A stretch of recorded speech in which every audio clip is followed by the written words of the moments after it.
Welcome to Freelance Sucks. Here we discuss the dark side of freelancing about which nobody usually talks out loud. In this show, we speak with experienced freelancers, and I'm sure listening to their stories helps you prepare for freelancers' challenges. My name is Yuri, I'm a community builder at Code Control and 9am.works, and my guest is Emmy Rogers, a freelance product designer and user researcher with 8 years of experience who helps teams design and build great digital products, a founder of a creative studio, Gubbins, and Notion certified consultant. So, welcome, Emmy. Yeah, thank you. Let's talk about the easiest thing that freelancers only have. It's what are the most challenging part of being a freelancer? I think for me, it's been the emotional side. There's a lot of warnings before you get into it about, oh, yeah, you have to manage all your own finances and pitch for work. And all of that has been difficult at times, but manageable. The stuff that they don't tell you about really is the emotional side of it. So, me, for example, I get like a lot of, I think you'd call it imposter syndrome, where you know how it is, like not every day is a 9 to 5, not all of your hours are productive. So if you are sat there on a Tuesday afternoon with like a few hours free, there's always that guilt in the back of your head that's like, why aren't you at work? Why aren't you working? Everybody else is working. But they also don't see that you work from perhaps like 7 p.m. till 10 p.m. on a Thursday because you had something come in late, or that time you work on a Saturday or on a bank holiday. Like it all balances out, but you can't help but feel like you're not being productive if you're not doing the same hours as other people. So yeah, that's one thing that really hit me. And also, it's always on your mind. So, even if you are not kind of doing the real work, you're still thinking about it. And, what really works for me when I'm somewhere outside having fun with my family, and then like some crazy thoughts are striking and I'm starting thinking about work, how to do things better. So yeah, basically you live with it. Yeah, it's hard to turn off. Like it's always going, always going. How do you switch? How do you switch and how do you deal with this emotional side? I take a very, very pragmatic approach to it. So in my calendar, I will literally book out time. I will say, okay, from 7 p.m. till like 11 p.m., I'm in a meeting, but that meeting is lying on the sofa playing my Switch or, having a board game evening with friends. Like you have to schedule that free time in. It's not just a given anymore. And it is still hard to stop that thought of like, oh, but maybe I should just go and answer that email. Maybe I should go and write more on that document. But if you've already booked yourself in for free time, you've done that for a reason. So yeah, that's kind of how I manage it, very pragmatically. Sounds like a meeting with yourself. Yeah, it is. Yes, and you are not the first person who told that they have to add it really to the calendar because otherwise, no, if calendar is free, it's so easy to put additional stuff. Ah, God. What is the most time-consuming thing you must deal with as a freelancer except for work itself? Definitely admin. For me, is a lot of just back and forth emails, scheduling meetings, a lot of chasing invoices, a lot of writing. Writing proposal documents is something that a part of me loves it because you do get to really nail down how you're going to help someone and the plan of how you're going to do it. But then part of it isn't, you have some feeling in the back of your mind that that's never going to get responded to, that you will put in, a few hours of work and research into this document and you're going to get ghosted. And that takes up so much energy. Like where possible, I avoid writing them now. I do as much as possible, like around and outside writing a proposal, just because I don't like the anxiety of, oh, I'm going to do all of this and then no one's ever going to look at it. Like, yeah, but it's surprising as well how much time goes into stuff that isn't the thing you're paid for. Like how much time and energy goes into planning meetings and goes into trying to organize all these different things. Yeah. How do you add all this time to your hourly rate? I think it's difficult, isn't it? Like the way that I've started calculating my rates is more on my outgoings. So I can't remember who said this or where I found this information, but you can't really equate it to your, like, what would you make as a full-time employee, because your hours aren't consistent. So I've started balancing it out with, okay, like, how much rent am I paying? What kind of pension payments do I want to be making? Like, what are my food expenses? And then calculating over the course of a month, okay, what's my target for this month? How short am I? And I do have like ballpark estimates for projects. Like, I'm at this stage in my career where I know how long something's going to take me, and I know how many days, how many hours that's going to take. So I do keep those as a back pocket estimate. But I think the main metric is, am I making enough to survive? Do you delegate some of your work? No, I absolutely know that it would help me. But no, I'm very protective over my own processes and my own ways of doing things. Like, I know that some people will outsource, for example, their finances, they'll hire an accountant, or their social media, they'll get someone else to post stuff for them. But I can't do either of those things. I'm very, like, I need to, and I know that it's a problem. I know that it can be more of a burden than a benefit at times, but I need to know what's going on. I need to know why it's happening. I need to have control over that outcome. But I also think that's part of the joy of it. Like, if I wanted to just be working on someone else's thing, like, permanently, I would join a company. But I want to be able to have control over all of my own stuff. That's kind of why I got into this in the first place. Sounds like you are in this team. You know, there are three teams. First team is people who are not delegating, second who are delegating, and third who are in between. So kind of like know that it's really helpful, but no, I can't. So welcome to this team. So you told a little bit about ghosting. So how do you deal with somebody's ghosting you? I think initially I took it really personally. Like, it was a slight on me. It was that, oh, I wasn't worth their time anymore. But now I've realized that it's to do with them and their situation. Like, I'm not conscious of where I've ghosted someone, but I'm sure I have. And it will be because I've just been so overwhelmed, so busy.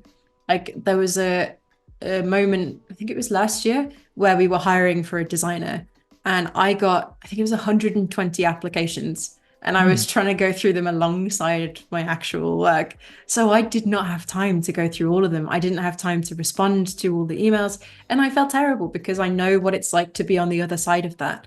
But at the same time, it's hard to see just how much someone has going on just from a single channel of communication.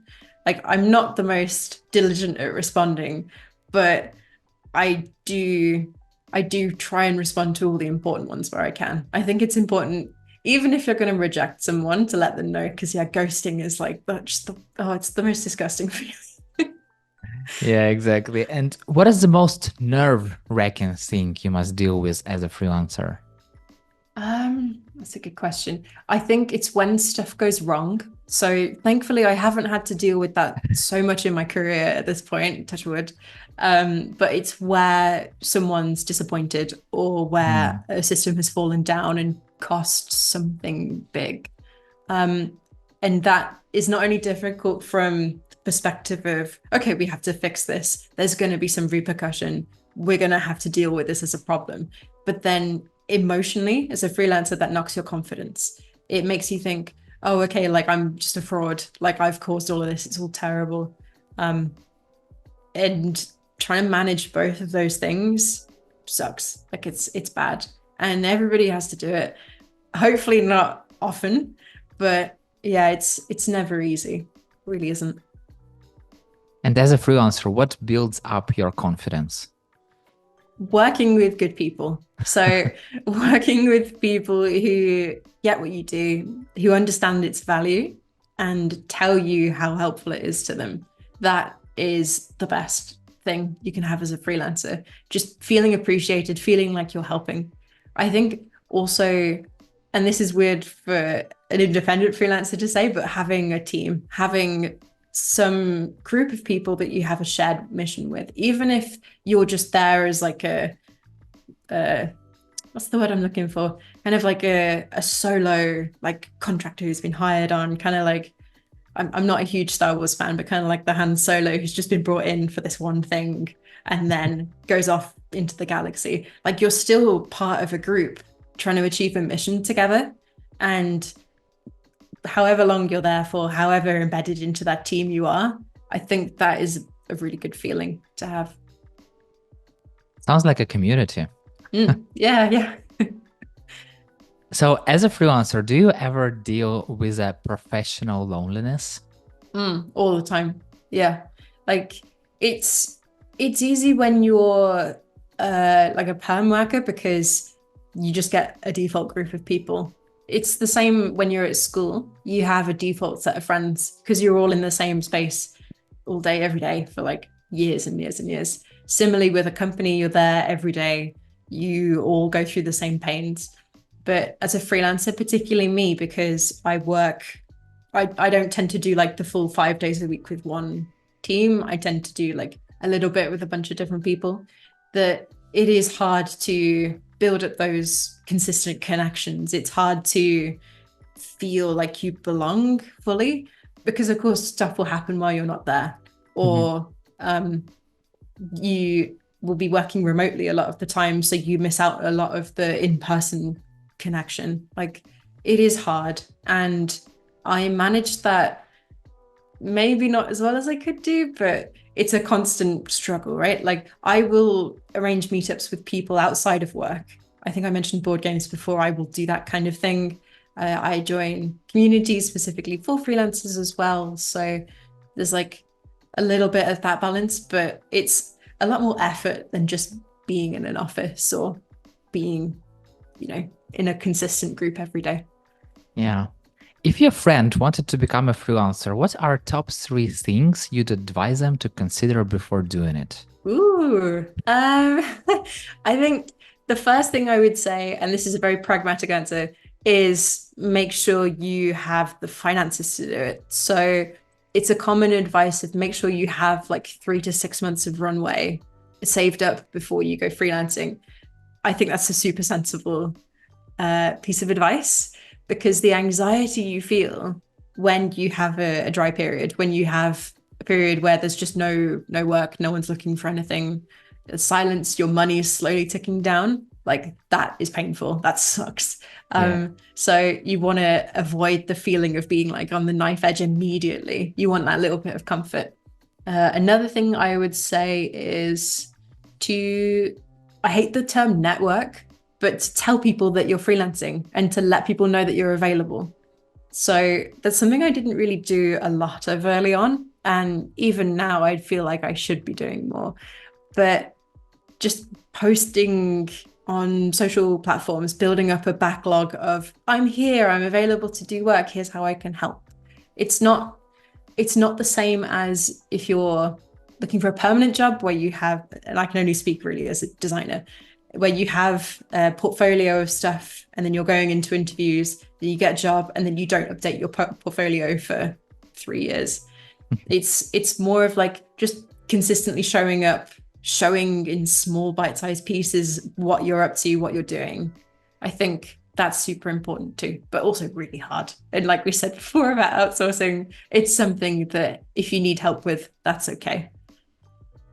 I feel like there are no easy things for freelancers, and it becomes easy only when you did a lot of mistakes and learned from them, and when you met like-minded people. That's exactly why I always try to tell people that if you're freelancing, first of all, go find some friends, go find a community, go find somebody who on the same journey, maybe they've been there, done that.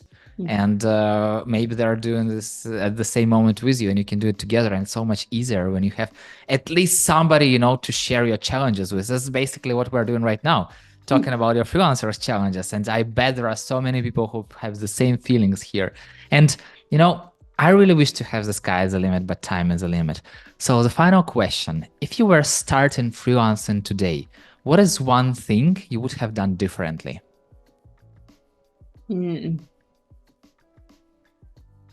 That is a really good question. It's difficult. I think I would, yeah, the advice I gave before, obviously, of posting on social media, making sure you have enough money, all that kind of thing.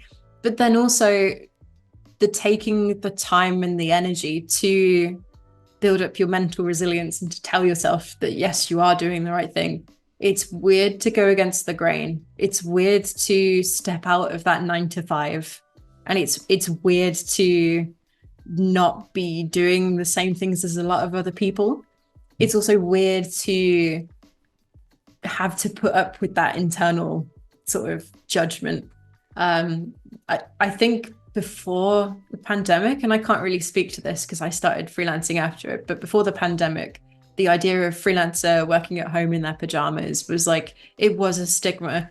And it feels like that isn't as strong nowadays because we've all had to do that ourselves, but it's still really tough. So yeah, I would say from the beginning, I would just right out of the gate deal with that and then set up active practices to keep dealing with that, because it still affects me, even though it's been however many years, 4, I think.